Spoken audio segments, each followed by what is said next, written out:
thank you, Sue, for that lovely introduction, and welcome anybody who's not actually from Cardiff, a very warm welcome to Cardiff. And of course, you know, the blue sky is how Cardiff always looks. It's known for its dryness and occurring droughts. So, as Sue mentioned, the remits that we were given today were to give you an oversight and a real brief snapshot of what's happening in various aspects of midwifery. So what I'm going to share with you in the next sort of 15 to 20 minutes is a snapshot of where we've come as a profession in terms of our evidence base, but also what are the exciting questions that still remain unanswered. You are the future midwifery researchers, and you need to be thinking, what are the questions that I want to go out and ask? What are the questions that I'm going to answer? Because there's still a lot of work to do. So in terms of finding out where have we come from, what have we still got to do? There's nothing like going back and looking at textbooks to see how practice has changed over the years. And this is actually a photograph of my bookshelf at home, which contains all the textbooks for midwives by Margaretta Miles from 1953 to the current date.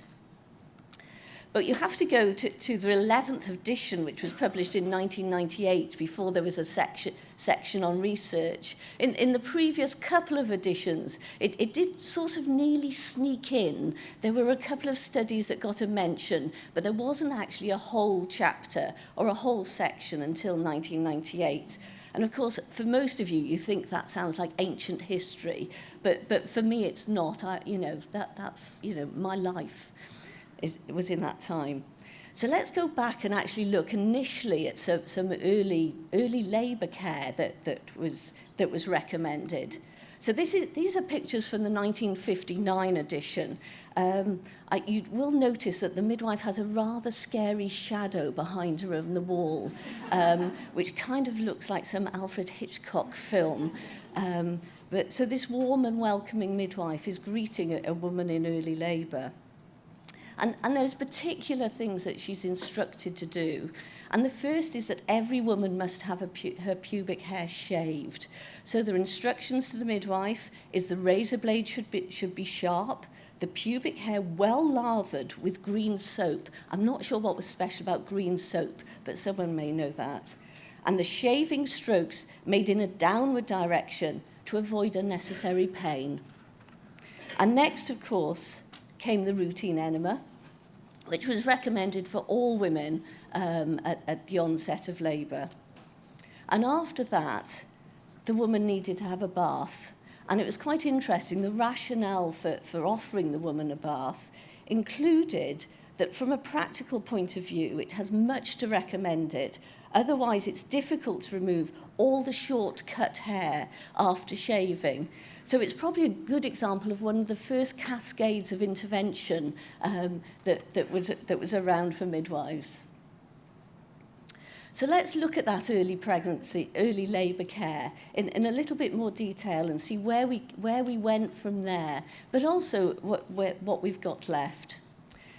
So in the 1980s, there were two really important randomised trials looking at the use of enemas in early labour. One was published in 1981 by Romney and Gordon.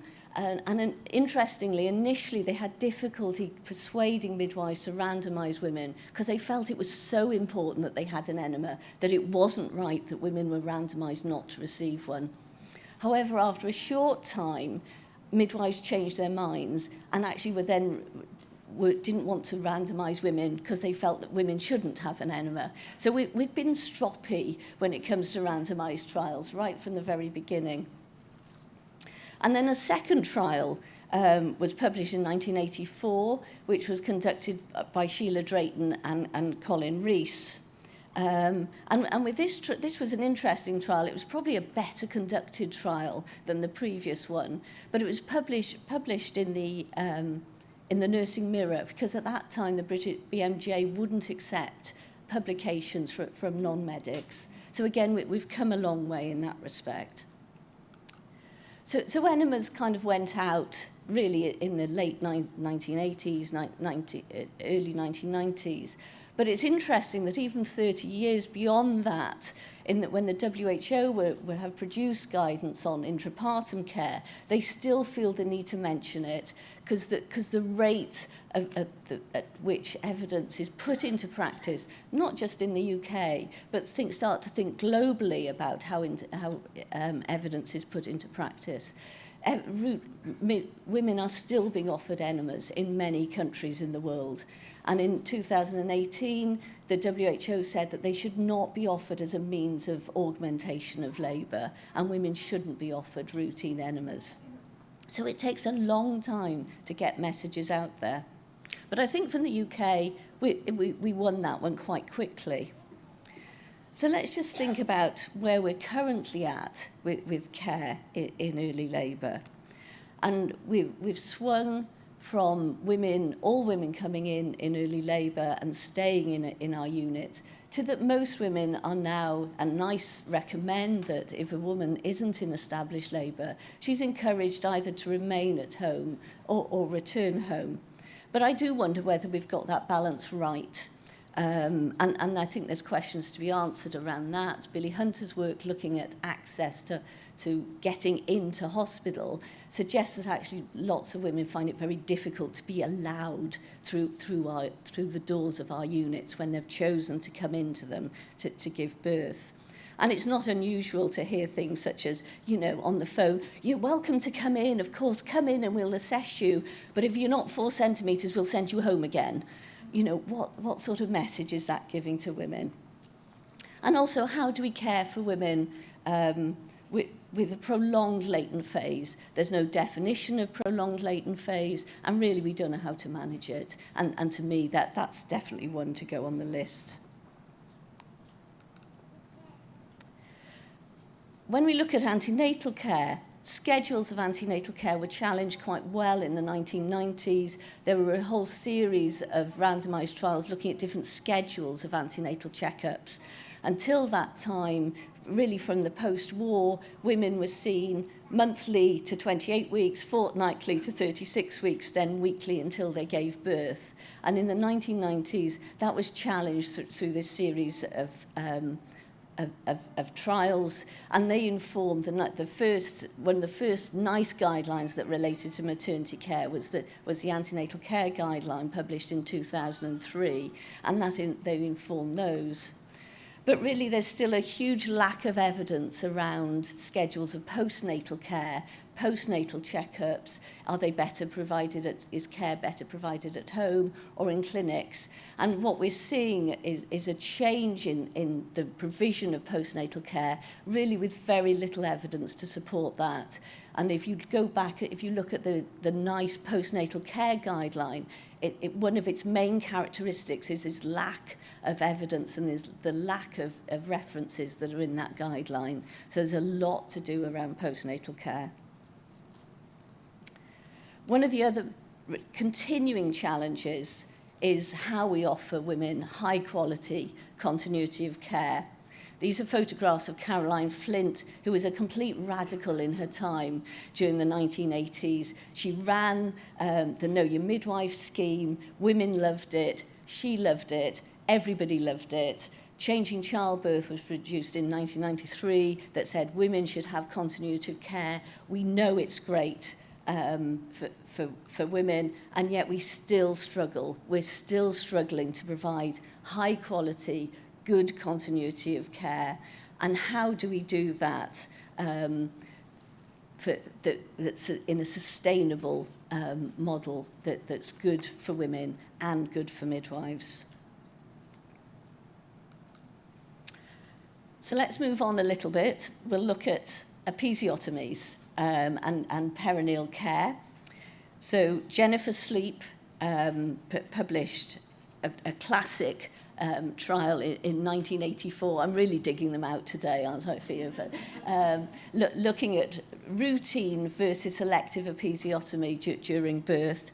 At this point, routine episiotomy was the norm, and it was a big radical thing to challenge whether all women needed an episiotomy. She ran the trial and demonstrated that, in fact, there was no real benefit to a routine episiotomy. But what's interesting, I think, from this trial, when you go back and look at it, are the rates of episiotomy in the restrictive group. So they were 18% for women having their first baby amongst primiparous women, and 5% amongst multiparous. Now, there's been multiple trials of routine versus selective episiotomy since this time, but most of them have much higher rates than we're currently seeing in practice. So what we believe to be our evidence-based practice, how truly does it reflect, does our practice really reflect the evidence? And we're still really challenged about what is best perineal care, what is the care that is best for women to reduce their chances of perineal trauma, and the long-term morbidity that goes with that. I also think we need to really learn a lot about perineal wound care. That I'm sure wound care has advanced enormously in the surgical fields, and maybe we haven't quite caught up with that knowledge in a maternity setting. So there's great potential there. And there still remains the question as to how labial trauma should be managed. Basically, we all do our own thing. I tend to be a bit of a suturer. If I can get a stitch in there, I probably would. Whereas some people are far more inclined, leave it well alone. It's too painful to put stitches in, and it'll heal in a few weeks anyway. We really don't know which is best for women. So that's on my list, my to-do list. So let's look at a couple of the other big ones. Place of birth. So planned place of birth. Before NICE produced their first intrapartum guideline in 2007, it was generally accepted that we all knew that home birth was as safe as hospital birth for women. That was the absolute mantra. It was through the RCOG guidance, it was in the RCM guidance. Everybody knew it until the NICE intrapartum guideline group actually sat down and asked for that evidence and looked at it, and unfortunately came to the conclusion that actually there wasn't enough evidence available, either around home birth or around midwifery-led unit settings. And that led to the very large Birthplace in England study, which looked at outcomes for nearly 76,000 women who were planning birth either at home in a freestanding or midwifery-led, alongside midwifery-led unit, or an obstetric unit, and compared their outcomes. Personally, I was one of the people that was actually quite shocked to see that there was an increase in perinatal morbidity associated with planned home births for women that are having their first baby. And we haven't really, and even now, really unpicked why that difference occurred and what does it really mean. But also, in the last 10 years since that was published, we know there's been enormous increase in the provision of midwifery-led care, particularly in alongside midwifery-led units. And the question now is, can we be confident that we're still seeing the outcomes that Birthplace were suggesting happened in alongside units when you increase the throughput? So we need to be questioning and making sure that we're actually looking at our data and that we're confident that we are providing a high quality service for women and the outcomes are as good as we would expect them to be. But one of the other big questions that Birthplace raised was, why have we seen these enormous differences in outcomes for women that plan to go to an obstetric unit to have their baby? If these are the outcomes for women expecting their first baby, so for nulliparous women without complications in their pregnancy or at labour onset, and yet for the women that chose to go to an obstetric unit, just walking through those doors, instead of walking through an alongside midwifery-led unit or having midwifery care in another setting, it meant they doubled their chance of having come out with a caesarean section and doubled their chance of having oxytocin augmentation in labour. If this was any other intervention apart from an obstetric unit, NICE would have said, stop it, close it tomorrow. these outcomes are appalling from our obstetric units, and yet we're not addressing them. What we've done is concentrate on moving women out, which is quite right, and encouraging women to accept midwifery-led care, but we also need to be still questioning what is it about our obstetric units that is actually so bad for women.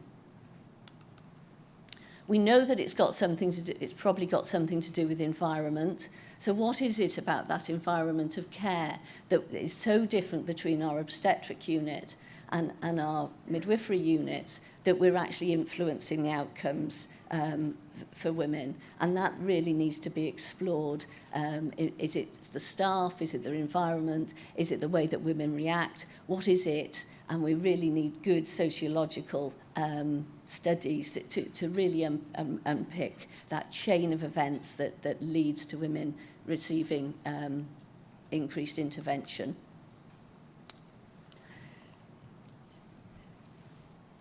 So moving on to another study, this was the BUMPS trial. So this was a trial that looked at care of women who received epidural analgesia in labour, and compared whether it's better to encourage a lying down position or a more upright position in the second stage of labour.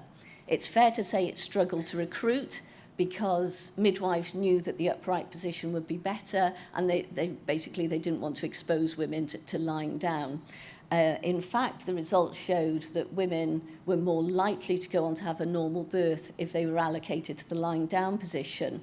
But just look at the figures. So for women that were allocated to the lying down position, 41% had a normal birth, compared to 35% in the upright group. Now, so that means the majority of our first-time mothers that choose to have epidural analgesia in labour are not going to have a normal birth. So how can we improve that for them? How can we improve those outcomes?